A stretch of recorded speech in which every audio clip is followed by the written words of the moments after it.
நாம் பரிசுத்த அலங்காரத்தை குறித்து நாம் தியானித்துக் கொண்டு வருகிறோம்.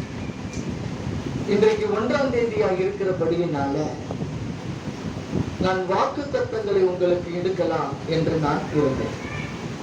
ஆனா தேவன் உங்களுக்கு கர்த்தருக்கு பயப்படுகிற பயத்தை குறித்து சொல்லிக் கொடுக்க வேண்டும் என்று அவர் விரும்புகிறார். இன்றைக்கு பல நேரங்களில ஆண்டவருக்கு பயப்படுகிற பயம் என்பதே நமக்கு இருக்கிறது இல்லை. கர்த்தருக்கு பயப்படுகிற ஒரு அனுபவம் இருக்கணும். நீங்க எவ்வளவு ஆண்டவரோடு கூட நீங்க இருந்தாலும் தேவனுக்கு பயப்படுகிற பயம் இல்லாவிட்டால் உங்களுடைய ஆவிக்குரிய வாழ்க்கையில ஒரு பூரணத்துக்குள்ளேயோ அல்லது பரிசுத்தத்தில் ஒரு பூரணத்துக்குள்ளேயோ அல்லது தேவனுடைய ராஜ்யத்தில் பங்கு பெறுகிறாய் ஆயத்தத்துக்குள்ளேயோ நாம் வர முடியாது. இன்றைக்கு நாம் அதை தெளிவாக கர்த்தர் நம்மளோடு கூட பேச வேண்டும். அல்லேலூயா. இன்றைக்கு நாம் தியானிக்கும்படியான வேத வசனம் சங்கீதத்தின் புஸ்தகம் 96வது சங்கீதம் 9வது வசனத்தை வாசிக்க கேட்போமே. பரிசுத்த அலங்காரத்துடனே கர்த்தரை தொழுது கொள்ளுங்கள். பூலோகத்தாரே, நீங்கள் யாவரும் அவருக்கு முன்பாக நடுங்குங்கள். சங்கீதக்காரன் தாவீது சொல்லுகிறார், இதோ பரிசுத்த அலங்காரத்துடனே கர்த்தரை தொழுது கொள்ளுங்கள். பூலோகத்தாரே, நீங்கள் யாவரும் அவருக்கு முன்பதாக நடுங்குங்கள் என்று எழுதப்பட்டிருக்கிறது. அப்படின்னா பரிசுத்த அலங்காரத்தோடு கூட தேவனுடைய சன்னிதானத்துக்குள் வருகிற நாம் கர்த்தருக்கு பயப்படுகிற பயத்தோடு உள்ள வர வேண்டும் என்று வேதம் சொல்லுகிறது. ஏன் கர்த்தருக்கு பயப்படுகிற பயத்தோடு உள்ள வர வேண்டும்? 13வது வசனம், அவர் வருகிறார், அவர் பூமியை நியாயம் தீர்க்க வருகிறார், நீதியோடும் சத்தியத்தோடும் நியாயம் தீர்ப்பார். அப்படின்னு அவர் வரப்போகிறார் சீக்கிரமா. அவர் வருகை சமீபமாகிவிட்டது. அதி சீக்கிரத்தில் இயேசு வரப்போகிறார். அவர் வருகையில் காணப்பட, அவர் வருகையில் எடுத்துக்கொள்ளப்பட, அவர் வருகையில் நாம் அவரோடு கூட போக வேண்டும் என்று சொன்னால் அந்த பரிசுத்த அலங்காரம் நமக்குள்ளாக இருக்க வேண்டும். அந்த பரிசுத்த அலங்காரத்தில் ஒன்று தேவனுக்கு பயப்படுகிற பயம். அந்த பயம் நமக்குள்ள இல்லாவிட்டால் நம் தேவனோடு கூட உறவு வைக்க முடியாது, அவருடைய பரலோக ராஜ்யத்திற்குள் சுதந்திரித்துக் கொள்ள முடியாது. இன்றைக்கு அதைத்தான் நம்ம தெளிவா ஆராய்ந்து பார்க்க போகிறோம். தேவனுக்கு பயப்படுகிற பயம்னா என்ன? அது பரிசுத்த அலங்காரம் என்று வேதம் சொல்லுகிறதே. ஏன் பரிசுத்த அலங்காரத்தோடு கூட கர்த்தருக்கு பயப்படுகிற பயத்தை ஏன் இணைக்கிறார்? எந்த காரியத்திலெல்லாம் நாம் தேவனுக்கு பயந்து நடக்கணும், கர்த்தர் நம்மிடத்தில் எதிர்பார்க்கிறதான கர்த்தருக்கு பயப்படுகிற பயம்னா என்ன? இதையெல்லாம் நம்ம தெரிந்து கொள்ள வேண்டும். நல்லா தெரிஞ்சுக்கங்க. நீ ஆண்டவருக்கு பயந்து நடந்தால் மாத்திரம்தான் நீ பரிசுத்தமான இருக்க முடியும். நீ எவ்வளவுக்கு எவ்வளவு நீ பரிசுத்தமான இருக்க விரும்புகிறியோ, எவ்வளவுக்கு எவ்வளவு கர்த்தருக்காக நீ உண்மை உள்ளவனாய் இருக்க விரும்புகிறியோ, அந்த அளவுக்கு நீ கர்த்தரோடு கூட நிலைத்து நிப்பாட்ட வேண்டும். அல்லேலூயா. 2 கொரிந்தியரின் புஸ்தகம் 7வது அதிகாரம் 1வது வசனம். இப்படிப்பட்ட வாக்குத்தத்தங்கள் நமக்கு உண்டாயிருக்கிறபடியினால், நல்ல வசனத்தை கூர்ந்து கவனிங்க. இப்படிப்பட்ட வாக்குத்தத்தங்கள் என்று நமக்கு சொல்லப்பட்டிருக்கிறது. அப்படின்னா அந்த வாக்குத்தத்தம் என்ன? வேதம் சொல்லுகிறது. 2 கொரிந்தியரின் புஸ்தகம் 6வது அதிகாரம் 16வது வசனத்திலே இருந்து வாசிக்க கேட்போம்.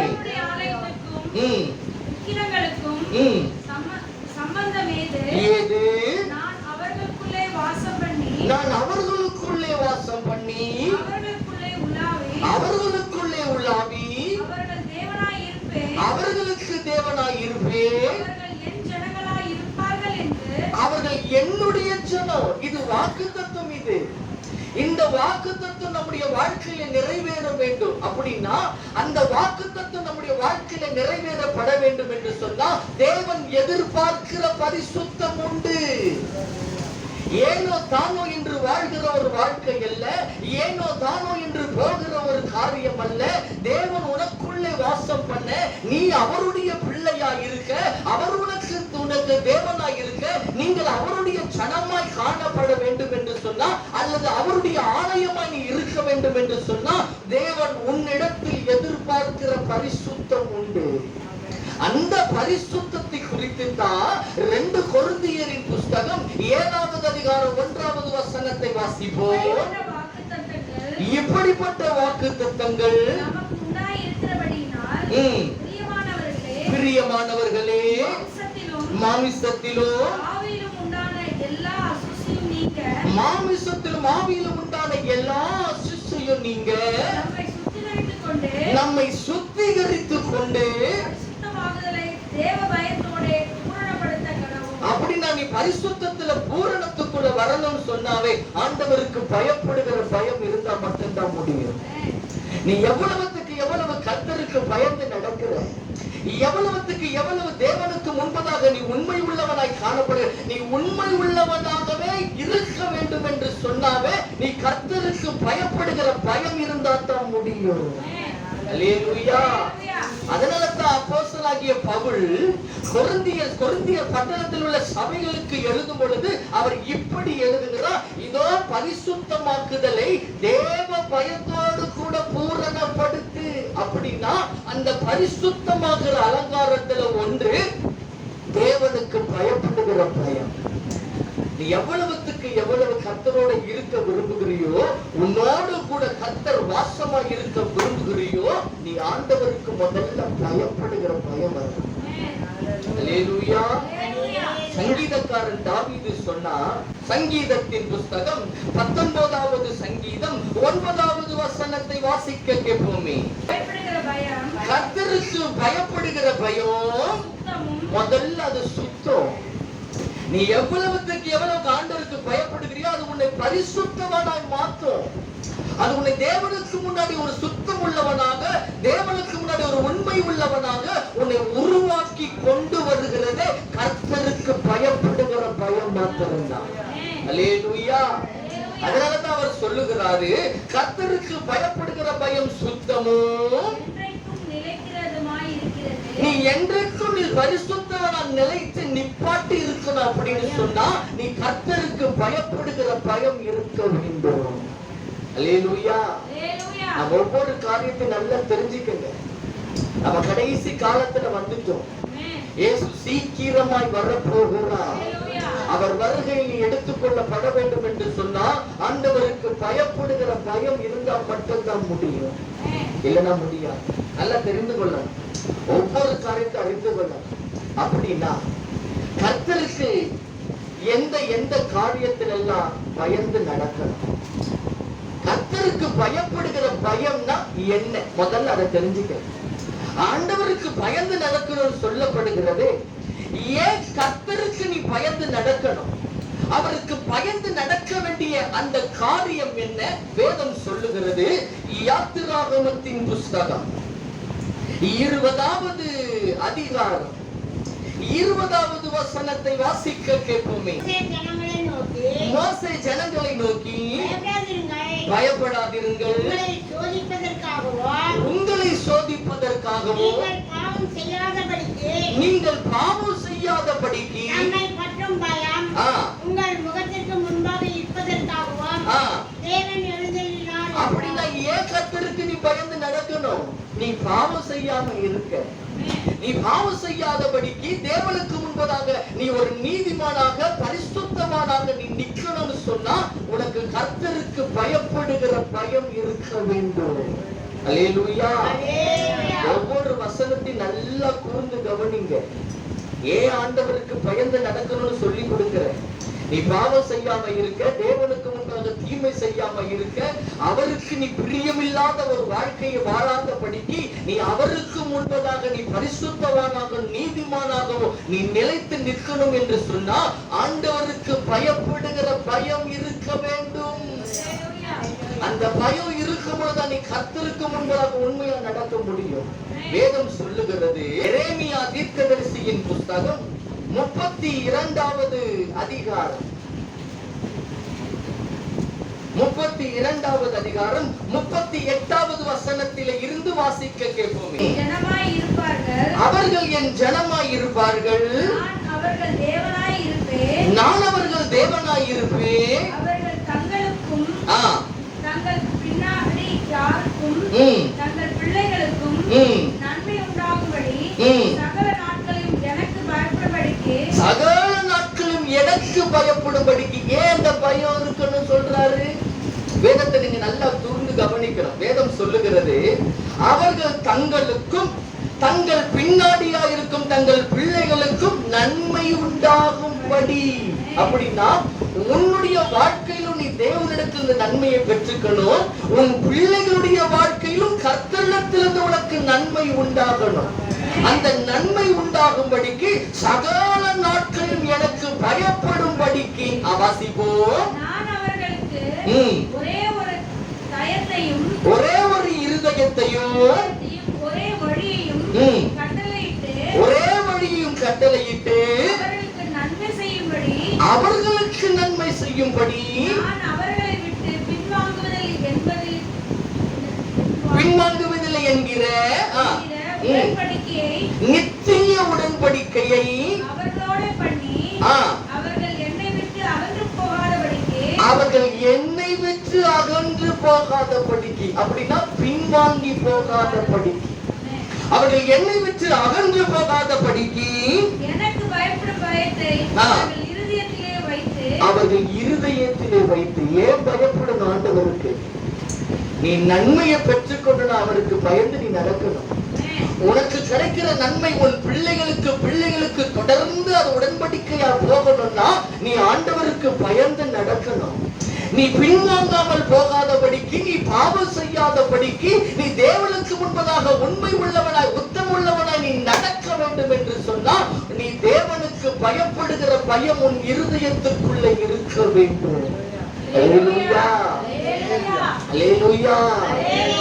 ஒவ்வொரு காரியத்தை தெரிந்து கொள்ளுங்க. ஆண்டவருக்கு பயப்படுகிற பயம் எவ்வளவு இம்பார்ட்டன்ட். ஏன் தேவன் நம்மிடத்தில் கர்த்தருக்கு பயப்பட பயம் இருக்க வேண்டும் என்று கர்த்தர் ஏன் விரும்புகிறார்? ஏன் பயப்படுகிற பயத்தை ஏன் கர்த்தர் சொல்லிக் கொடுக்க வேண்டும் என்று விருப்பப்படுகிறார்? அப்படின்னா இன்னைக்கு அந்த பயம் நமக்குள்ள இல்லை. எந்த காரியத்துல நீ ஆண்டவருக்கு பயந்து நடக்க வேண்டும் என்பதை இன்னைக்கு தெரிந்து கொள்ளணும். எந்த காரியத்தில் கர்த்தர் உன்னிடத்தில் அவருக்கு பயப்படுகிற பயத்தை அவர் எதிர்பார்க்கிறார் என்பதை நீ தெரிந்து கொள்ள வேண்டும். நாம் கடைசி காலத்துல இருக்கிறோம். இன்னும் நாட்கள் இருக்கு, வருஷங்கள் இருக்கு, இன்னும் போகலாம், அப்புறம் பார்த்துக்கலாம் அல்ல.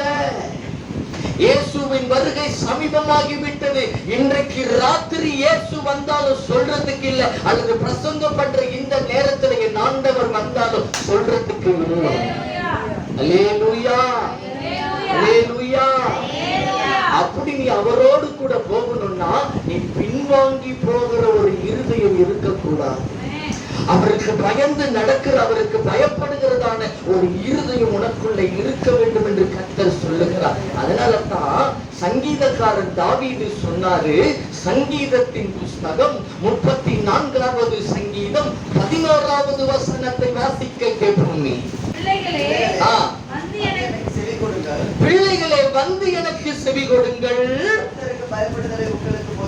கர்த்தருக்கு பயப்படுகிற பயத்தை உங்களுக்கு போதிப்பேன். அல்லேலூயா. இன்றைக்கு அதைத்தான் கர்த்தர் நமக்கு போதிக்கப்படுறாங்க. பிள்ளைகளே வந்து எனக்கு செவி கொடுங்க. இதோ கர்த்தருக்கு பயப்படுகிற பயப்படுதலை உங்களுக்கு போதிக்கிறேன். அப்படின்னா எந்த காரியத்தில் எல்லாம் நீ தேவனுக்கு பயந்து நடக்கணும். எந்த காரியத்தில் எல்லாம் கர்த்தர் உன்னிடத்தில் அவருக்கு பயப்படுகிற பயத்தை எதிர்பார்ப்பார், அதை நாம் அறிந்து கொள்ள வேண்டும். அல்லேலூயா, அல்லேலூயா. நம்பர் 1, முதலாவது ஆலயத்தை குறித்த பயம் உனக்குள்ள இருக்கும். கர்த்தர் ஒரு இடத்துல ஒண்ணு கொண்டு வந்து வைத்திருக்கிறாரா, அந்த ஆலயத்தை குறித்த ஒரு பயம் உன் இருதயத்துக்குள்ள எப்பொழுதுமே இருந்துகிட்டே இருக்கணும். ஏன்னா அங்கத்தான் கர்த்தர் உனக்கு நன்மையை வைத்திருக்கிறார். நீ நன்மை வைத்திருக்கிறது உனக்கு அங்கத்தான், உன்னை ஆயத்தப்படுத்துகிறதும் அங்கத்தான், உன்னை உருவாக்குற இடமும் அங்கத்தான். நீ தேவனோடு கூட பரலோக ராஜ்யத்திற்கு உன்னை கொண்டு போகிறதற்கு உன்னை பரிசுத்தமாக உன்னை ஆயத்தப்படுத்தி உருவாக்கி தேவ சன்னிதானத்துக்குள்ள உன்னை கொண்டு வருகிற இடமும் அந்த இடம் தான். அந்த ஆலயத்திற்கு முதல்ல நீ பயப்பட வேண்டும். வேதம் சொல்லுகிறது, சங்கீதத்தின் புஸ்தகம் 5வது சங்கீதம் 7வது வசனத்தை வாசிக்க கேட்போம். நானும் உமது மிகுந்த கிருபையினாலே உம்முடைய ஆலயத்திற்குள் பிரவேசித்து உம்முடைய பரிசுத்த சன்னதிக்கு நேராக பயபக்தியுடன். அப்படின்னா உள்ள வரும் பொழுது நீ எப்படி வரணும்? ஆண்டவருக்கு பயபக்தியோட தான் நீ உள்ள வரணும். ஏனோ தானோ என்று வந்து உட்கார்றது இல்ல, அசட்டியா இருந்து உட்கார்ந்து கொண்டிருக்கிற அனுபவம் இல்ல. நீ ஆண்டவருடைய சன்னிதானத்துக்குள்ள வந்துட்டியா, உன் இருதயத்திற்குள்ள எப்பொழுதுமே ஒரு நடுக்கம் இருக்கணும். அந்த நடுக்கம் உனக்கு எப்பவுமே இருக்கணும். காரணம் என்ன? உனக்கு முன்பதாக தேவன் உட்கார்ந்து இருப்பாரு. அவருடைய சன்னிதானத்துக்கு முன்னாடி உட்கார்ந்து இருக்கிறார். அவர் உனக்கு முன்னாடி உட்கார்ந்து வாசம் பண்ணி கொண்டிருப்பாரு.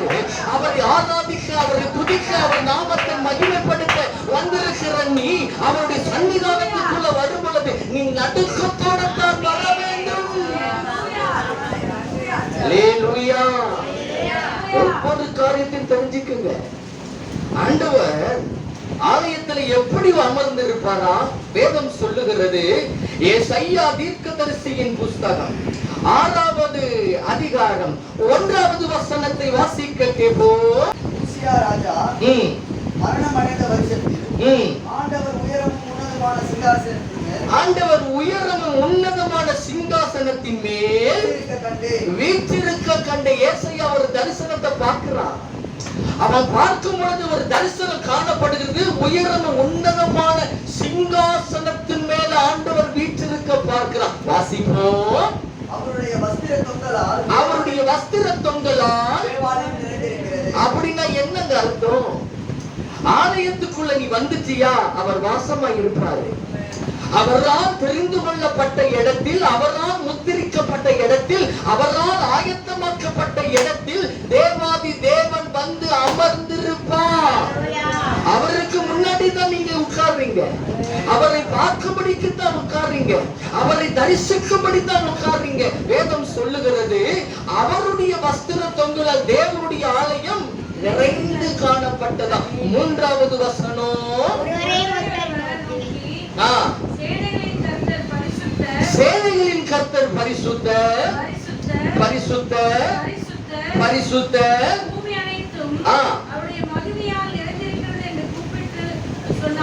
அப்படின்னா ஆலயத்துல வந்து உட்கார்ந்து இருக்கிறவர் எப்படிப்பட்டவரா? பரிசுத்தம் உள்ளவர். அந்த பரிசுத்தம் உள்ளவர் உன்னதமான சிங்காசனத்தின் மேல வீற்றிருக்கும் பொழுது வருகிற நாமோ, அந்த பரிசுத்தரை ஆராதிக்க வருகிற நாமோ பரிசுத்த அலங்காரத்தோட தான் வரணும், பயபக்தியோட தான் உள்ள வரணும். அல்லேலூயா. ஒவ்வொரு காரியத்தையும் தெரிஞ்சுக்கணும். 4வது வசனம், கூப்பிடுகிறவருடைய சத்தத்தால் வாசல்களின் நிலைகள் அசைந்து ஆலயம் புகையினால் நிறைந்தது. தேவ மகிமை அங்க நிறைந்து காணப்படணும். ஐயா, ஆலயம் என்னன்னு இன்னைக்கு உங்களுக்கு சொல்லி கொடுப்பேன். ஆலயத்துல தேவன் எப்படி வாசமா இருக்கிறார் நல்லா தெரிஞ்சுக்குங்க. இன்றைக்கு பல தேசங்கள் இருக்கு, பல இடத்துல ஆலயம் இருக்கு. இன்னைக்கு ஊருக்கு ஊரு, தெருவுக்கு தெருவு ஆலயம் இருக்குது. தேவன் அப்படியெல்லாம் ஆலயத்தை கொண்டு வந்து சபைகளை தேவன் உருவாக்கி கொண்டு போகிறபடினால எல்லா ஆலயத்திலும் அவர் வாசமா இருக்கிறார் என்று அர்த்தம் அல்ல. தேவன் தெரிந்து கொள்ளப்பட்ட சபை உண்டு. தேவன் தெரிந்து கொண்டிருக்கிற ஆலயம் உண்டு. எந்த ஆலயத்தில் அவர் வாசமாய் இருப்பார், எந்த சபையில் தேவன் வாசமாய் இருப்பார் என்பதை நீங்கள் தெரிந்து கொள்ள வேண்டும். நீ வருகிற ஒரு சபையில் உன்னை கொண்டு வந்து உட்கார வைக்கிறாரு, அங்க கர்த்தர் இருக்கிறாரா முதல்ல நீ தெரிஞ்சுக்கணும். அங்க தேவ பிரசன்னம் இருக்குதா நீ தெரிஞ்சுக்கணும். கர்த்தர் அங்க உன்னோடு கூட இடைப்படுகிறாரா, பேசுகிறாரா, அதை நீ தெரிந்து கொள்ள வேண்டும். ஐயா, ஆலயம்னா என்ன? எந்த ஆலயத்துல கர்த்தர் வாசமா இருப்பார்? தேவன் தெரிந்து கொள்ளப்பட்ட ஆலயம்னா என்ன, அதை தெரிந்து கொள்ளுங்க. யாத்திராகமத்தின் புஸ்தகம் 25வது அதிகாரம், யாத்திராகமத்தின் புஸ்தகம் 25வது அதிகாரம் 1வது வசனத்தை வாசிக்கிறேன். 8வது வசனத்தை வாசிங்க. அவர்கள் நடுவே நான் வாசம் பண்ணேன். ஒரு பரிசுத்த ஸ்தலத்தை உண்டாக்குவார்களாக. ஆண்டவர் சொல்றத கவனிங்க. அவர்கள் நடுவே நான் வாசம் பண்ண எனக்கு ஒரு பரிசுத்த ஸ்தலத்தை உண்டாக்குவீர்களாக. அப்படின்னா தேவன் எங்கே வாசமா இருக்கிறார்? நீங்க போகிற சபையில கர்த்தர் வாசமா இருக்கிறாரா? கர்த்தர் அங்க உலாவி கொண்டிருக்கிறாரா? தேவன் அங்க தம்முடைய பிரசன்னத்தை வைத்திருக்கிறாரா? நீ அங்க தேவ பிரசன்னத்தை உணர்ந்து கொண்டிருக்கிறியா? தேவன் தெரிந்து கொள்ளப்பட்ட சபை, அங்க அவர் கூட பேசணும். நீ ஊருகதையோ உறவுகதையோ பேசிட்டு போகிற இடம் அல்ல. ஏதோ மனசுல தோன்றதெல்லாம் பேசிட்டு போகிற இடம் அல்ல. மாமிசத்துல எடுத்து வைத்து வார்த்தைகளை பேசிட்டு போகிற இடம் அல்ல. கர்த்தர் உன்னோடு கூட அங்க பேசணும். தேவ சத்தத்தை நீ அங்க கேட்கணும். உன் இருதயத்துல கர்த்தருடைய ஆவியோட பயம் அந்த இடத்துல உனக்கு உருவாக்கப்படணும். தேவன் உன்னுடைய இருதயத்தை அங்க திறந்து காண்பிக்க வேண்டும். அங்கதான் கர்த்தர் வாசம் பண்றாரு. நல்லா தெரிந்து கொள்ளுங்க. இதோ நான் அவர்கள் நடுவே வாசம் பண்ண ஒரு பரிசுத்த ஸ்தலத்தை உண்டாக்குவாயாக. 22வது வசனம். அங்கே நான் உன்னை சந்திப்பேன். அங்க நான் உன்னை சந்திப்பேன். அங்க நீ ஆண்டவரை பார்க்கணுங்க. தேவன் அங்க தரிசிக்கணும். நீ தேவனை முகமுகமாய் தரிசிக்கிற அனுபவம் இருக்குதோ இல்லையோ, ஆனா கர்த்தரை நீ அங்க சந்திக்கணும். ஒரு சபைக்கு வந்துட்டு ஒரு ஆராதனையில பங்கு பெறுகிற ஏனோ தானோ என்று தேவ சத்தத்தை கேட்டுட்டு போகிறது இல்ல. அந்த சத்தத்தை நீ உன் இருதயத்திற்குள்ள வைக்கும் பொழுது கர்த்தர் அங்கே உன்னை சந்திப்பார். தேவனுடைய சத்தத்தை நீ அங்க கேட்க முடியும். அதே தான் அவர் சொல்லுகிறார், நான் அங்கே உன்னை சந்திப்பேன். சாட்சிப்பட்டி மேல் நிற்கும் 2 கேருபீன்களிலும் நடுவில் இருந்து நான் இஸ்ரவேல் புத்திரருக்காக கற்பிக்கப் போகிறேன் எல்லாம் உன்னோடே சொல்லுவேன். அங்க இருந்துதான் பேசுவார். அப்படின்னா தேவனிடத்தில் உனக்கு வார்த்தை வருதா? தேவன் உனக்கு சத்தியத்தை சொல்லி கொடுக்கிறாரா? அல்லது கர்த்தரை அறிகிற அறிவுக்குள்ள வளர்ந்து கொண்டு வருகிறியா? அந்த அறிவுக்குள்ள போதித்து வழி நடத்துகிறதுக்கு தான் தேவன் சபையை வைத்திருக்கிறார். அதுதான் சபை. நல்லா தெரிஞ்சுக்கங்க. ஏனோ தானோ என்று சபைக்கு வருகிறது இல்ல. உள்ள வரியா? உள்ள வந்தோம் நீ ஆண்டவர்கிட்ட சொல்ற முதல் வார்த்தையே, இன்றைக்கு என் கூட பேசுங்க. இன்னைக்கு எனக்கு என்ன வச்சிருக்கிறீங்க? இன்னைக்கு எனக்கு பேச என்ன வார்த்தை வச்சிருக்கிறீங்க? இன்னைக்கு என்னோடு கூட என்ன பேச போகிறீங்க? எனக்கு இன்றைக்கு என்ன வார்த்தையை கொடுக்க போகிறீங்க? நான் என்னென்னலாம் என் வாழ்க்கையில மாத்தணும், நான் எப்படியெல்லாம் நடக்கணும், இன்னைக்கு எனக்கு போதீங்க ஆண்டவரே என்று நீ கேட்கிற ஒரு அனுபவம் இருக்க வேண்டும். இதுக்குதான் சபை. 2 மணி நேரத்தை கழிச்சுக்கிட்டு போகிறது இல்ல. 2 மணி நேரம் எதையோ ஆராதிச்சுட்டு எதையோ செய்துட்டு போகிறது இல்ல. உள்ள வந்துட்டியா, நீ சத்தியத்தை அறிந்து தான் இந்த இடத்தை விட்டு வெளியே போக. அல்லேலூயா. அதுக்குதான் சபை. அதனாலதான் ஆண்டவர் சொல்றாரு, இதோ நீ உங்களுக்கு கற்பிக்க போகிறது எல்லாம் அங்கே நான் உனக்கு சொல்லுவேன். அங்க இருந்து அவங்க சொல்லி கொடுப்பாரு. எதற்கு ஐயா சபை? அந்த சபைக்கு நீ பயபக்தியோடு தான் வரணும். சும்மா வர முடியாது. வேதம் சொல்லு. லேவியராகமம் 26வது அதிகாரம் 2வது வசனத்தை வாசிக்க கேளுங்கள். என் ஓய்வு நாட்களை ஆசாரித்து என் பரிசுத்த ஸ்தலத்தை குறித்து பயபக்தியாய் இருப்பீர்களாக. ஆண்டவர் சொல்றாருங்க. என் பரிசுத்த ஸ்தலத்தை குறித்து எப்படி இருக்கணுமா? பயபக்தியா இருப்பீர்களாக. என் ஓய்வு நாட்களை ஆசரித்து. இன்னைக்கு ஓய்வு நாள், இன்னைக்கு கர்த்தருடைய நாள், இன்னைக்கு கர்த்தரை ஆராதிக்க வந்திருக்கிற நாள், இன்னைக்கு கர்த்தர் நம்மளோடு கூட பேசுகிற நாள், இன்றைக்கு அவருடைய நாமத்தை நாம் மகிமைப்படுத்துகிற நாள்.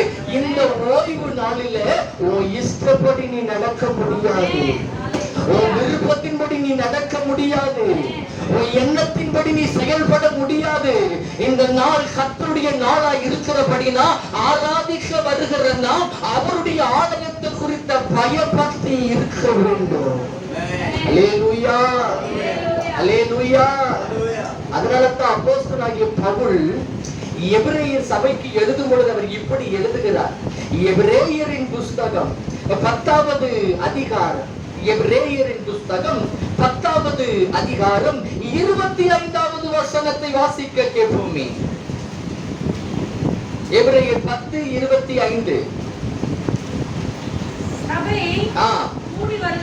சபை கூடி வருதலை சிலர் விட்டு விடுகிறது போல நாமும் விட்டு விடாமல், நல்ல வசனத்தை கூர்ந்து கவனிங்க. அப்போஸ்தலனாகிய பவுல் சொல்றார், இதோ சபை கூடி வருதலை சிலர் விட்டு விடுகிறது போல. இன்னைக்கு நிறைய பேர் வரல. ஏன் வரல? சபையை குறித்த ஒரு முக்கிய தெரியல. அசட்டை, வேதம் சொல்லுகிறது அசட்டை. அதுக்கு முக்கியத்துவம் தராதனால அசட்டை. வேதம் சொல்லுகிறது சபை கூடி வருதலை சிலர் விட்டு விடுகிறது போல நாமும் விட்டு விடாமல். ஒருவருக்கு ஒருவர் புத்தி சொல்லணுமா? என்ன புத்தி? வாசிப்போம். நாளானது சமீபத்து வருகிறதை எவ்வளவாய் பார்க்கிறீர்களோ. அப்படின்னா எந்த நாள் சமீபமா இருக்குது?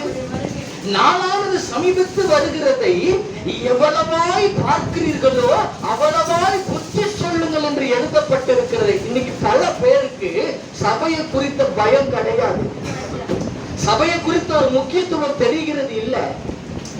ஏன் சபைக்கு சரியா வருகிறது இல்லை? ஏன் சபையை உதாசீனப்படுத்துறாங்க? ஆண்டவருக்கு பயப்படுகிற பயம் இல்லை. அந்த பயம் இல்லாததுனால சபைக்கு முக்கியத்துவம் கொடுக்கிறது இல்ல. சபையை உதாசீனப்படுத்திட்டு நாங்கள் வரும்பொழுது எப்ப அவங்களுக்கு நேரம் கிடைக்கிறதோ அப்போ வருகிறது. நாளானது சமீபித்து வருகிறதை நீங்கள் எவ்வளவாய் பார்க்கிறீர்களோ அவ்வளவாய் புத்தி சொல்லுங்கள். இன்னைக்கு ஒரு சிலர் சொல்றாங்க, என்ன சொல்றாங்க தெரியுமா? நாங்க சபைக்கு போறனாலும் நாங்க நல்லா இருக்கிறோம். என்னவா இருக்கிறோம்? நல்லா இருக்கிறோம். நாங்க சபைக்கு போனா நாங்க நல்லா இருக்கிறோம். நாங்க சபைக்கு தேடாம இருந்து எங்க இஷ்டத்துக்கு நாங்க நல்லா இருக்கிறோம். ஆனா வேதம் என்ன சொல்லுகிறது? 1 தெசலோனிக்கேயர் புஸ்தகம், 1 தெசலோனிக்கேயர் 5வது அதிகாரம் 2-3 வசனங்களை வாசிக்க கேட்போமே. இரவிலே திருடன் வருகிற விதமாய் நல்லா தெரிந்து கொள்ளுங்க. இரவிலே திருடன் வருகிற விதமாய் கர்த்தருடைய நாள் வரும் என்று நீங்களே நன்றாய் அறிந்திருக்கிறீர்கள். இன்னைக்கு அறிஞ்சவங்க தான் வருகிறது இல்ல. இன்னைக்கு நல்லா தெரிஞ்சவங்க தான் சபைக்கு வருகிறது இல்ல. சபையை உதாசீனப்படுத்திட்டு சபைக்கு முக்கியத்துவம் கொடுக்காம சபைக்கு டிமிக்கி அடிச்சுட்டு ஓடுறாங்களே அவங்க தான். வேதம் சொல்லுகிறது இரவிலே திருடன் வருகிற விதமாய் கர்த்தருடைய நாள் வரும் என்று நீங்கள் நன்றாய் அறிந்திருக்கிறீர்களே. வாசிப்போம். சமாதானமும் சௌக்கியமும் யாரு சொல்லும் பொழுது? நாங்கள் சபைக்கு வராம நாங்க சந்தோஷமா இருக்கிறோம், நாங்க சபைக்கு வரல நாங்க சந்தோஷமா தேவன் எங்களை வச்சிருக்கிறார் என்று சொல்லுகிறார்களே அவர்களுக்கு தேவன் சொல்லுகிறாரு, இதோ நாங்கள் சமாதானமும் சௌக்கியமும் உண்டென்று அவர்கள் சொல்லும் பொழுது கர்ப்பவதியானவர்களுக்கு வேதனை வருகிறது போல அழிவு சடிதியாய் அவர்கள் மேல் வரும். அழிவு சடிதியாய் அவர்கள் மேல் வரும். அவர்கள் தப்பி போவதில்லை. அப்படின்னா அவங்க தப்பி போவது இல்லை. சபையை உதாசீனப்படுத்துறவங்க பரலோகத்துக்கு போக முடியாது. சபைக்கு டிமிக்கி கொடுக்கிறவங்க பரலோகத்துக்கு போக முடியாது. அதை உதாசீனப்படுத்துகிற பரலோகத்துக்கு போக முடியாது. அப்படின்னா எபிரேயரின் புஸ்தகம் 10வது அதிகாரம் 25வது வசனத்தின்படி சபை கூடுதலை நீ விட்டு விட்டாலா அந்த நாட்களில் இயேசு வந்தா நீ பரலோகம் போக முடியாது. அல்லேலூயா, அல்லேலூயா. யாரு சபைக்கு வர முடியாத சூழல் இருக்க முடியும்? நீ படுத்த படுக்கையில இருக்கிற, உன்னால எழுந்திருக்கவே முடியல. படுத்த படுக்கையில நீ இருக்கிற, உன்னால எழுந்திருக்கவே முடியாத ஒரு சூழ்நிலை. அந்த சூழ்நிலையில இருக்கும் பொழுது கர்த்தருடைய வருகை இருக்குன்னா நீ எடுத்துக்கொள்ளப்படுவாய். ஆனா உன்னால நல்லா நடக்க முடியும், உன்னால நல்லா பேச முடியும், உன்னால நல்லா இருக்க முடியும். நீ பலகீனமா இருந்தாலும் உன்னால நடக்க முடியும் என்கிற சூழ்நிலை இருக்கும் பொழுது நீ வீட்டிலேயே உட்கார்ந்து கொண்டிருந்த நான் இயேசு வந்தா போக மாட்டேன். நல்லா தெரிஞ்சுக்கங்க. வாரத்துல 4 ஞாயிற்றுக்கிழமை, இல்ல ஒரு டைம் 5 ஞாயிற்றுக்கிழமை வரும் மாசத்துல. அந்த 5 ஞாயிற்றுக்கிழமை, ஒரு ஞாயிற்றுக்கிழமை மாத்திரம் வந்துட்டு மத்த நாளெல்லாம் எனக்கு அங்க வேலை, இங்க வேலை, அப்படி வேலை, இப்படி வேலை. எந்த நாள் வந்தா நீ பரலோகம் போக மாட்டேன். நான் தான் ஞாயிற்றுக்கிழமை ஃபர்ஸ்ட் ஞாயிற்றுக்கிழமை வந்துட்டேன்னு உண்மைதான். அந்த நாட்களை இயேசு வந்தா நீ போகுவே. ஒரு ஞாயிற்றுக்கிழமை நீ மிஸ் பண்ணிட்டாலோ என் ஆண்டவர் வந்தா நீ பரலோகம் போக முடியாது. எழுதி வைத்துக் கொள்ளுங்கள். தேவனுக்கு பயப்படுகிற பயம் இருக்கணும். சபையை குறித்த ஒரு பயம் இருக்கணும். ஆண்டவரை குறித்து ஒரு பெரிய திட்டம், பெரிய தரிசனம் வச்சிருக்கலாம். தேவன் உன்னை குறித்து ஒரு பெரிய நோக்கத்தை வச்சு உன்னை உபயோகப்படுத்தி கொண்டிருக்கலாம். உன்னை உபயோகப்படுத்தி கொண்டு சபைக்கு முக்கியத்துவம் கொடுக்காம அதை உதாசீனப்படுத்திட்டா நீ எவ்வளவு ஆண்டவருக்காக ஓடினாலும் நீ பரலோகம் போக முடியாது. அல்லேலூயா. நல்லா தெரிந்து கொள்ளுங்க. அந்த ஒவ்வொரு காரியத்தை நமக்கு சொல்லிக் கொடுக்கிறாரு. தேவன் எவ்வளவு, எந்த அளவுக்கு சபையை நேசிக்கிறாரு, எந்த அளவுக்கு சபைக்கு முக்கியத்துவம் கொடுக்கிறாரு, எந்த அளவுக்கு சபைக்கு முக்கியத்துவம் கொடுத்து கர்த்தர் உங்களை ஆயத்தப்படுத்துகிறார் என்பதை நீங்கள் அறிந்து கொள்ள வேண்டும். ஒவ்வொரு காரியத்தையும் தெரிந்துகணும். சபை கூடி வருதலை சிலர் விட்டு விடுகிறது போல நாமும் விட்டு விடாமல் ஒருவருக்கு ஒருவர் புத்தி சொல்ல கடவுள். இதோ நாளானது சமீபத்து வருகிறது, எவ்வளவாய் நீங்கள் பார்க்கிறீர்களோ அவ்வளவாய் புத்தி சொல்லு. அப்படின்னா அவர் வருகைக்கு உன்னை ஆயத்தப்படுத்துகிறது சபைதான். அப்படின்னா ஒரு ஞாயிற்றுக்கிழமை ஒரு சத்தியத்தை நீ கேட்காம விட்டுட்டேன்னா நீ பரலோகம் போக முடியாது. தெரியுமா? ஆண்டவர் சொல்லி கொடுத்திருக்கிறார் எனக்கு. நான் சனிக்கிழமையில, நான் இவாஞ்சலிஸ்டா இருக்கும் பொழுது நான் சனிக்கிழமையில ஊழியத்துக்கு போவேன். ஊழியத்தை போயிட்டு முடிச்சுட்டு நான் ஞாயிற்றுக்கிழமை காலையிலே வந்துருவேன். காலையில நான் வந்துட்டு என்ன பண்ணுவேன், ரொம்ப டயர்டா இருக்கு சொல்லி படுத்துருவேன். சரி சாயந்தரம் போய்க்கலாம், காலையில முடியல, சாயந்தரம் போய்க்கலாம், டயர்டா சொல்லி என்ன பண்ணுவேன், படுத்துருவேன். படுத்து தூங்கி எழுந்து சாயந்தரம் போவேன், போயிட்டு வருவேன். இப்படிதான் நான் பல நாட்கள் செய்து கொண்டு வந்தேன். சனிக்கிழமை ஊழியம் போயிட்டேன்னா ஞாயிற்றுக்கிழமை காலையில சபைக்கு போக மாட்டேன். நான் இவாஞ்சலிஸ்டா இருக்கும்போது சொல்றேன், சனிக்கிழமை காலையில சபைக்கு போக மாட்டேன். சாயந்தரமா போயிட்டு சாயந்தரம் முடிச்சுட்டு வந்துடலாம். ஒரு நாள் கர்த்தர் எனக்கு சொல்லி கொடுத்தாரு, நீ என்ன ஊழியம் செஞ்சாலும் சரி, நீ எவ்வளவு எனக்காக ஓடினாலும் சரி, சபை கூட்டிகள் நீ உதாசீனப்படுத்தி நீ விட்டுட்டேன்னா நீ பரலோகம் போக மாட்டேன். நீ பரலோகம் போக மாட்டேன். அவர் என்னைக்கு எனக்கு அந்த காரியத்தை சொல்லி கொடுக்க ஆரம்பிச்சாரோ அன்னையிலிருந்து என்ன விலகின, என்ன டயர்ட் இருந்தாலும் சரி, சபையை நான் உதாசீனப்படுத்தவே மாட்டேன். ஓடுவாங்க சபைக்கு. லேட்டானா கூட பரவாயில்ல, உள்ள உட்காந்துடணும். லேட்டானா கூட 1 நிமிஷம் 2 நிமிஷம் லேட்டா, மேக்ஸிமம் லேட்டா நான் போகவே மாட்டேன். ஒருவேளை நான் வெளியூர்ல இருந்து போயிட்டு நான் வருகிறதுக்கு எனக்கு டைமிங் ஆயிடுச்சு அப்படின்னா கூட நான் உள்ள எப்படியாவது போகணும். இல்லைன்னா நேரா அங்க இருந்தே கிளம்பி நேரா சபைக்கு போயிடுவேன். அங்க இருந்து அப்படி நேரா சபைக்கு போயிட்டு அங்க ஆராதனை முடிச்சுட்டு அதுக்கப்புறம் தான் நான் வீட்டுக்கே திரும்பி வருவேன். கர்த்தர் சொல்லி கொடுத்திருக்கிறார் எனக்கு. அதனால தான் இன்னைக்கு உங்க முன்னாடி ஒரு மெய்ப்பனாக வச்சிருக்கிறார். நல்லா தெரிஞ்சுக்கங்க. டயர்டு குறிச்சோ அல்லது பலகீனத்தை குறிச்சோ அவர்கிட்ட சாக்கு சொல்ல முடியாது. எனக்கு இது வரல, எனக்கு அது வரல, வண்டி வரல சாக்கு சொல்ல முடியாது. டைம் சொல்லிட்டாரு, அந்த டைமுக்கு உள்ள வரணும். எப்படியாவது நீ வந்துதான் ஆகணும். எனக்கு இது சரியா வரல, எனக்கு அது சரியா வரல, சாக்கு சொல்ல முடியாது. அப்படி சொல்லுகிறதுக்கு பேருதான் உதாசீனப்படுத்துகிறார்கள் என்று அர்த்தம். கர்த்தருக்கு பயப்படுகிற பயம் இல்லைன்னு அர்த்தம். அல்லேலூயா. ஒரு ஞாயிற்றுக்கிழமை கூட மிஸ் பண்ணிடாது. உள்ள வந்து கொண்டு வந்து உட்கார வச்சிருக்கிறாரா, உன்னை குறிச்சு ஒரு பெரிய திட்டம் வச்சிருப்பார். அல்லது தேவ வருகைக்கு உன்னை ஆயத்தப்படுத்தபடிக்கு தேவன் வச்சிருப்பார். உன்னை குறிச்சு ஒரு பெரிய பிளான் போட்டு வச்சிருப்பாரு. அது எல்லாம் ஒரு வாழ்க்கையில நிறைவேறணும்னு சொன்னா நீ ஆண்டவருக்கு பயப்படுகிற பயம் இருக்கு. அல்லேலூயா. சபை கூடுதல் எதற்குங்க? ஏன் கர்த்தர் சபையை கூட்டுகிறார்? புதிய ஏற்பாட்டு காலத்துலதான் சபை கூடுதல் இருக்குன்னு நினைக்காதீங்க. பழைய ஏற்பாட்டு காலத்திலேயே சபை கூடுதல் இருந்தது. மோசே மூலமாக தேவன் முதல்ல ஒரு சபையை கூட்டுகிறாரு. எதற்கு அந்த சபையை தேவன் கூட்டுகிறாரா? உபாகமத்தின் புஸ்தகம் 4வது அதிகாரம் 7, 8, 9, 10 வசனங்களை வாசிப்போம். நாம் தொழுது கொள்ளுகிற போதெல்லாம் அவர் நமக்கு சமீபமாய் இருக்கிறது போல தேவனை இவ்வளவு சமீபமாய் பெற்றிருக்கிற வேற பெரிய ஜாதி எது? வேற பெரிய ஜாதி எது? நான் உங்களுக்கு விதிக்கிற இந்த நியாயப்பிரமாணம் முழுமைக்கும் ஒத்த இவ்வளவு நீதியுள்ள கட்டளைகளை நியாயங்களையும் பெற்றிருக்கிற வேற பெரிய ஜாதியும் எது? ஆண்டவர் பத்தி சொல்ற மோசே, நீங்க கூப்பிடும் போதெல்லாம், நீங்க முழங்கால போடும் போதெல்லாம் அவர் இறங்கி உங்க சமீபத்துல வந்து நிற்கிறாரே. இவ்வளவு சமீபமாய் பெற்றிருக்கிற தேவனை பெற்றிருக்கிற இந்த ஜாதி எப்படிப்பட்ட ஜாதி? இந்த ஜனம் எவ்வளவு பெரிய பாக்கியம் உள்ள ஜனம். தேவன் உங்களுக்கு நித்தியமான நியாயமான ஒரு கட்டளையை கொடுத்திருக்கிறாரே. நித்திய கட்டளைப்படி உங்களை நடத்துகிறாரே.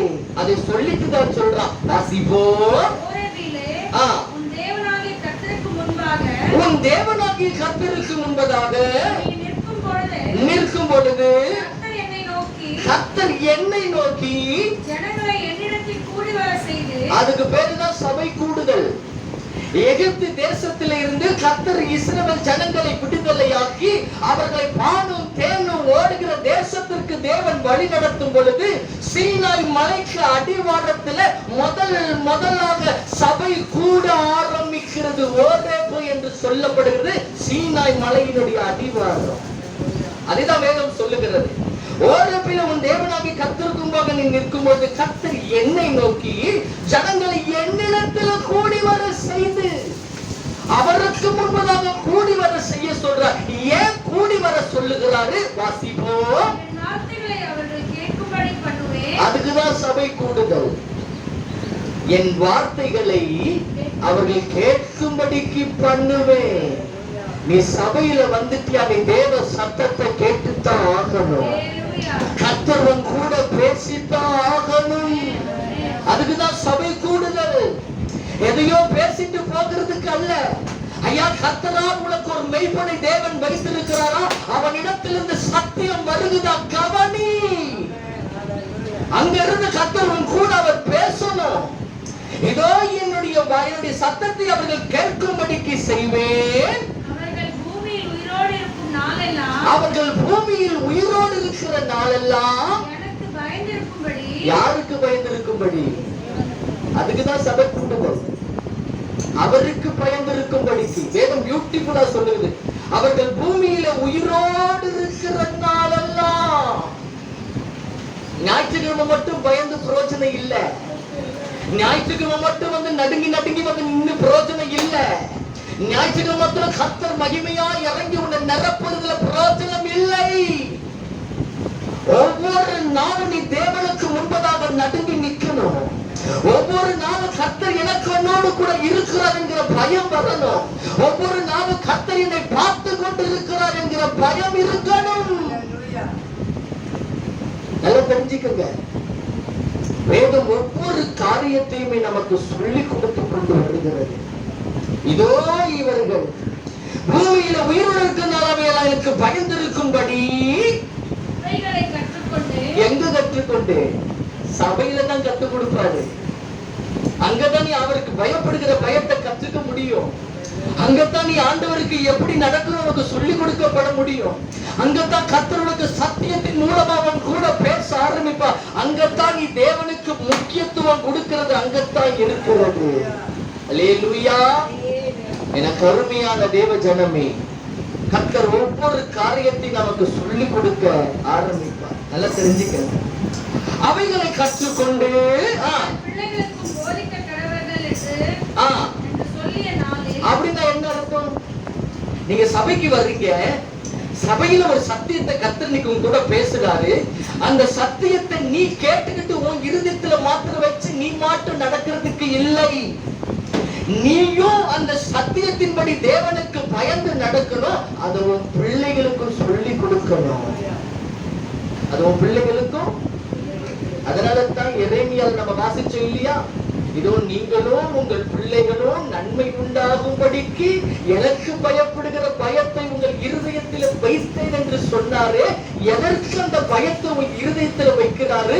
நீயும் நன்மையை பெற்றுக்கணும், உன் பிள்ளைகளும் நன்மையை பெற்றுக்கணும். அத உன் பிள்ளைகளுக்கு சொல்லிக் கொடு. ஆண்டவருக்கு பயப்படுகிற பயம்னா என்னன்னு உன் பிள்ளைகளுக்கு சொல்லிக் கொடு. சபையில சொல்லுகிற சத்தியத்தை உன் பிள்ளைகளுக்கு சொல்லிக் கொடு. சபையில என்ன காரியம் சொல்லிக் கொடுப்பதை உன் பிள்ளைகளுக்கு சொல்லிக் கொடு.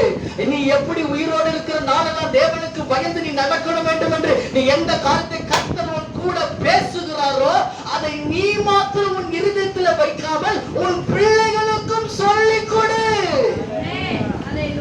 ஆண்டவர் சொல்லுவாரு.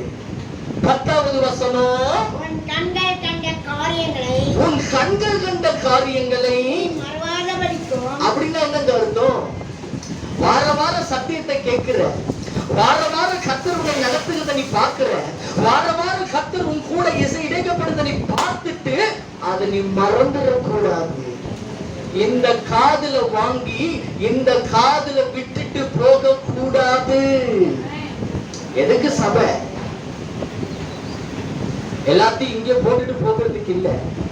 இங்க கர்த்தர் உன் கூட பேசுற நீ வாங்கிக்கிறியா?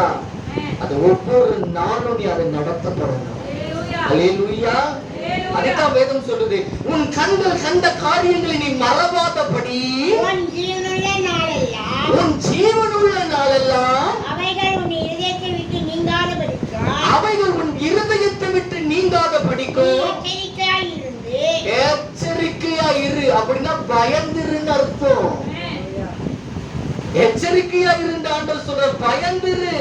ஏன் வாசிப்போம், உன் ஆத்துமாவை காத்துக்கொள். அப்படின்னா நீ எந்த அளவுக்கு ஆண்டவருக்கு பயந்து நடக்கிற, எந்த அளவுக்கு கர்த்தருடைய சமூகத்துக்கு நீ முக்கியத்துவம் கொடுக்கிற, எந்த அளவுக்கு சபைக்கு நீ சபையை எந்த அளவுக்கு நீ சபையோடு கூட இணைந்து வருகிற, சபை கூடுதல் எந்த அளவுக்கு நீ முக்கியத்துவம் கொடுத்து அதற்கு பயந்து இருக்கிறியோ உன் ஆத்துமாவை அது பாதுகாக்கும். அல்லேலூயா.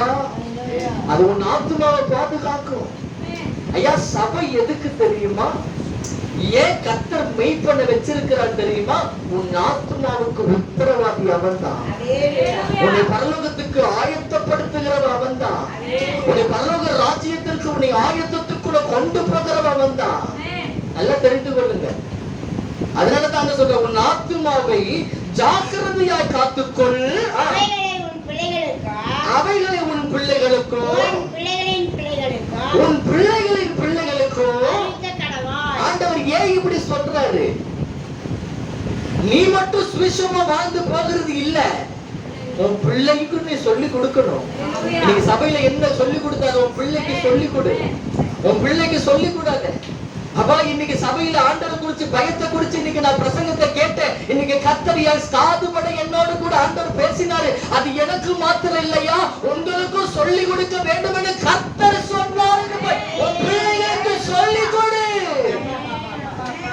தேவனதை கேட்பாரு, தேவனதை கேட்பாரு. நீ ஆண்டவரோடு கூட நீ எந்த அளவுக்கு நடக்கிற, நீ தேவனுக்கு பயப்படுகிற பயம் உன் இருதயத்துக்குள்ள இருக்கணும். அல்லேலூயா, அல்லேலூயா. ஒவ்வொரு காரியத்தை நம்ம தெரிஞ்சுக்கணும், ஒவ்வொரு காரியத்தை தெரிஞ்சுக்கணும். அதுதான் கர்த்தருக்கு பயப்படுகிற பயம். அந்த பயம், அந்த நடுக்கம், அது உன் இருதயத்துல எப்பொழுதுமே இருக்கணும். அந்த நடுக்கம், அந்த பயம் உன் இருதயத்துல எப்பொழுதுமே இருக்கணும். உள்ள வரியா ஏனோ தானோன்னு வராது. உள்ள வரியா ஆண்டவர் சமூகத்துல வரியா, முதல்ல ஜெபம் பண்ணு.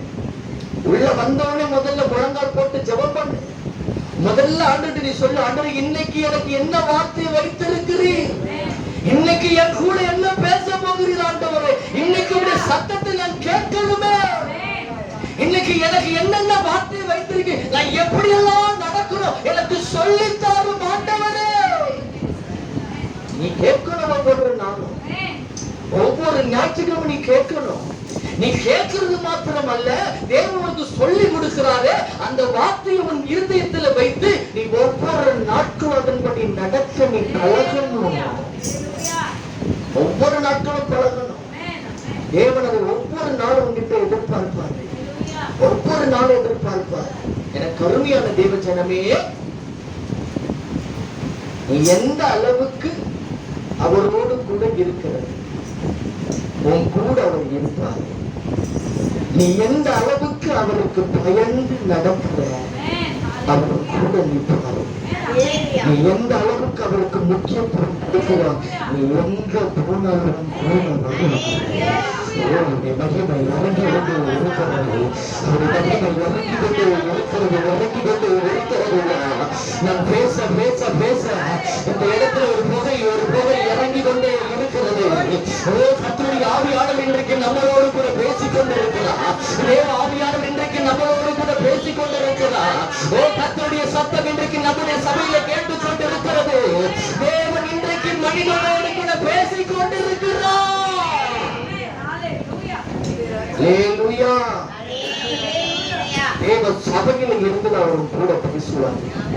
என்னாகமத்தின் புஸ்தகம் 7வது அதிகாரம், என்னாகமத்தின் புஸ்தகம் 7வது அதிகாரம் 89வது வசனத்தை வாசிக்க கேட்போமே. என்னாகமம் 7வது அதிகாரம் 89வது வசனம். மோசே தேவனோடு பேசும்படி ஆசரிப்பு கூடாரத்துக்குள் நல்லா தெரிஞ்சுக்கங்க. மோசே தேவனோடு பேசும்படி ஆசரிப்பு கூடாரத்துக்குள் பிரவேசிக்கும் பொழுது, அப்படின்னா மோசையோட ஆண்டவர் எங்க பேசுறாரா? ஆசாரிப்பு கூடாரத்துல. தேவனுடைய சத்தத்தை அவன் எங்க கேட்கிறானா? ஆசாரிப்பு கூடாரத்துல. ஆசாரிப்பு கூடாரத்தில் பேசும் பொழுது தன்னுடனே அவர் பேசுகிறவருடைய சத்தம் சாட்சி பெட்டியின் மேலுள்ள கிருபாசனமான 2 கேருபீன்கள் நடுவில் இருந்து உண்டாக்க கேட்பான். அங்கிருந்து கேட்பான், அவனோட பேசுவார். அங்க இருந்து அவன் கூட பேசுவான். இஸ்ரவேல் ஜனங்களுக்கு என்ன சொல்லி கொடுக்கணும், இஸ்ரவேல் ஜனங்களுக்கு என்ன போதிக்கணும், இஸ்ரவேல் ஜனங்களுக்கு சொல்லி கொடுக்க வேண்டிய கட்டளை, நியாயங்கள், நியாயப்பிரமாணம் என்ன, அவங்க எப்படி எப்படியெல்லாம் நடந்து கொண்டு வர வேண்டும் என்கிற சகல காரியத்தையுமே அங்க இருந்துதான் கர்த்தர் அவனுக்கு போதிக்கிறார். அல்லேலூயா, அல்லேலூயா. நல்லா தெரிஞ்சுக்கணும். எதற்கு சபை கூடுதல்? ஏன் கர்த்தர் சபையை கூட்டுகிறார்? தேவன் சபை கூட்டுகிறதின் முக்கியத்துவம் என்ன? நாம் ஒவ்வொரு காரியத்தையுமே நாம் அறிந்து கொள்ள வேண்டும். தேவன் எதற்காக சபையை வைத்து தேவன் ஒரு மெய்ப்பனை ஏன் வைக்கிறார்? வேதம் சொல்லுகிறது.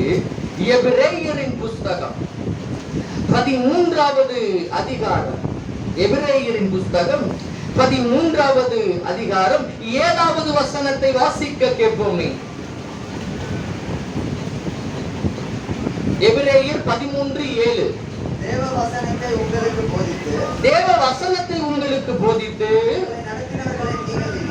உங்களை நடத்துகிறவர்களை நீங்கள் நினைத்து அவர்களுடைய நடக்கையின் முடிவை நன்றாய் சிந்தித்து அவர்களுடைய விசுவாசத்தை பின்பற்றுங்கள். ஏன் பின்பற்றணுமா? 17வது வசனம். உங்களை நடத்துகிறவர்கள் உங்கள் ஆத்துமாக்களுக்காக. அப்படின்னா இந்த ஞாயிற்றுக்கிழமை வந்திருக்கிற அத்தனை பேருடைய ஆத்துமாக்கு உத்தரவாதிய தேவன் வச்சிருக்கிறார். உங்கள் ஆத்துமாக்களுக்கு உத்தரவாதி. அதுதான் வசனம் சொல்லுகிறது. இதோ உங்களை நடத்துகிறவர்கள் உங்கள் ஆத்துமாக்களுக்காக உத்தரவாதம் பண்ணுகிறவர்களாய் விழித்திருக்கிறவர்களானபடியால். அப்படின்னா வருகிற அத்தனை பேருக்காக தேவ சமூகத்தில் அவன் விழுந்திருப்பான். யாரும் மெய்ப்ப சும்மா ஞாயிற்றுக்கிழமை வந்து சபை நடத்திட்டு போறது இல்ல, சும்மா எதையோ பிரசங்கம் பண்ணிட்டு கர்த்தர் பேசிட்டாரு சொல்றது நிமிர்ந்து போகிறது இல்ல. ஒவ்வொரு நாளும் தேவ சமூகத்துல சபைக்காக விழுந்திருக்கணும். சபைக்காக விழுந்திருக்கிற காரணம் என்ன? உங்கள் ஆத்துமாக்களுக்காக உத்தரவாதி. உத்தரவாதினா என்னங்க? உங்களை ஆயத்தப்படுத்துகிறதுக்கு பேர் தான் உத்தரவாதி. நீ பாதாளத்துக்குள்ள போகாதபடிக்கு, நீ பாதாளத்துக்குள்ள உன்னை கொண்டு போகாதபடிக்கு, பிசாசானவன் உன்னை வழி விலகி போகாதபடிக்கு உன்னை பாதுகாத்து உனக்காக ஜெபம் பண்ணி உன் ஆத்துமாவை ஆதாயத்துக்குள்ள கொண்டு போகிறது தான் உத்தரவாதி. அதுதான் உத்தரவாதி. அப்ப அந்த உத்தரவுக்குள்ள தேவனுடைய ஆயத்தத்துக்குள்ள கொண்டு வரணும். நல்லா தெரிஞ்சுக்கங்க. வாசிப்போம் தொடர்ந்து. அவர்கள் துக்கத்தோட அல்ல, அவர்கள் துக்கத்தோட அல்ல, சந்தோஷத்தோட அதை செய்யும்படி. அப்படின்னா என்னங்க அர்த்தம்? ஒவ்வொரு வாரமும் கர்த்தர் பேசுறாரு, ஒவ்வொரு வாரமும் சபை ஆராதனை அட்டெண்ட் பண்றீங்க, ஒவ்வொரு வாரமும் நீங்க என்ன பண்றீங்க? சத்தியத்தை கேட்கிறீங்க. அந்த சத்தியத்தை கேட்கிற நீங்க அந்த சத்தியத்தின்படி நடக்காம நீங்க வழி விலகி போகும் பொழுது, ஐயோ இவர்கள் வழி விலகி போகிறார்களே என்கிற துக்கம் ஒவ்வொரு மெய்ப்பனுக்கும் உண்டு. நானு எவாஞ்சலிஸ்டா இருக்கும் பொழுது நான் பல இடங்களுக்கு போவேன். அங்க போவேன், சபைக்கு போவேன், வெளி இடங்களுக்கு போவேன், வெளி ஓப்பன் மீட்டிங்க்கு போவேன், பல இடங்களுக்கு போயிருக்கிறேன். நான் சபைக்கு போகும்போதெல்லாம் அங்க இருக்கிற விசுவாசிகள் என்ன பண்ணுவேன்? ஆண்டவர் கொடுக்கிற வார்த்தையை வச்சு அவங்க கூட பேசிட்டு ஜெபம் மட்டும் நான் பாட்டு வந்துடுவேன். அவ்வளவுதான் என் வேலை. அவ்வளவுதான் என் வேலை. ஏன்னா அதுதான் சுவிசேஷனுடைய வேலை. சத்தியத்தை சொல்ல வேண்டிய சுவிசேஷனுடைய வேலை. அதை ஏற்றுக்கிறதும் ஏற்றுக்காததும் அது அவங்களுடைய பொறுப்பு. அதுக்கு அவன் பார்த்திடன் அல்ல. ஆனா ஒரு மேய்ப்பனுடைய வேலை அப்படி அல்ல. அவர்களுக்கு சத்தியத்தையும் சொல்லிக் கொடுக்கணும். அந்த சத்தியத்தின்படி அவர்கள் நடத்தப்படுகிறார்களா என்பதை அவர்களுக்காக விசாரிக்கவும் வேணும். அந்த சத்தியத்திற்குள் அவர்கள் நடத்தப்படுகிறதுக்காக அவர்களுக்காக தேவ சமூகத்தில் உட்கார்ந்து இருக்கணும். அந்த சத்தியத்தில் அவர்கள் வழிமாறி போகும் பொழுது, ஆண்டவரே அவர்கள் மேல மன இறங்கும், அவர்களை மன்னியும் ஆண்டவர் என்று சொல்லி அவர்களுக்காக கதறி அழணும். அது ஒரு மெய்ப்பனுடைய வேலை. என்னைக்கு இந்த மெய்ப்பனாக எனக்கு கர்த்தர் வச்சாலோ அன்னிலிருந்து எனக்கு அந்த பாரம்.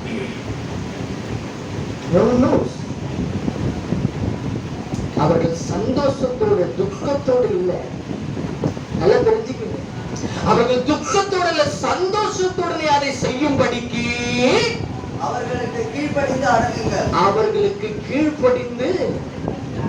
அப்படின்னா அவன் ஒரு வார்த்தை சொன்னான்னா அதுக்கு நீ கீழ்ப்படியும். அதுதான் ஆண்டவருக்கு பயப்படுகிற பயம். அல்லேலூயா.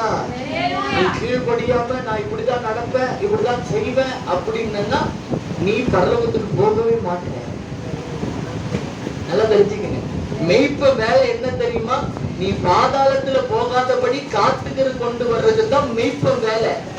பரலோகத்துக்கு நீ போகணும்னா அவன் சொல்லி கொடுக்கிற வார்த்தையின்படி நீ ஆயத்தமாக இருந்த அப்படின்னா இயேசு வந்தா நீ பரலோகத்துக்கு போவ. ஆனா அவன் சொல்லுகிறது நீ கீழ்ப்படியாம அதுக்கு செவி சாய்க்காம உன் விருப்பம், உன் இஷ்டம், உன் காரியத்துப்படி நீ நடந்து கொண்டிருந்தனா நீ தேவ ராஜ்யத்திற்குள்ள போக முடியாது. அல்லேலூயா. வசனத்தை நல்லா கூர்ந்து கவனிங்க. அவர்களுக்கு கீழ்ப்படிந்து அடங்குங்கள். அவர்கள் துக்கத்தோட அப்படி செய்தால், அவர்கள் துக்கத்தோடு அப்படி செய்தால் அது உங்களுக்கு பிரயோஜனமாய் இருக்க மாட்டாது. அது உங்களுக்கு பிரயோஜனமாய் இருக்க. அப்படின்னா உனக்கு சொல்லிக்கிட்டே இருக்க கூடாது. சொல்லிக்கிட்டே இருக்க கூடாது. இதை செய்யாத, இதை செய்யாத, இதை செய்யாத, இதை பண்ணாத, உனக்கு சொல்லிக்கிட்டே இருக்க கூடாது. அப்படி சொல்லிக்கிட்டே இருந்த அப்படின்னா அது அவனுக்கு துக்கமா இருக்கும்.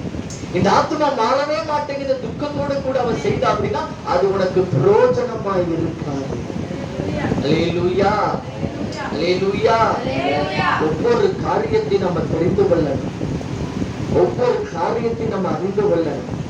நம் கடைசி காலத்துல வந்துட்டோம். கடைசி காலத்துல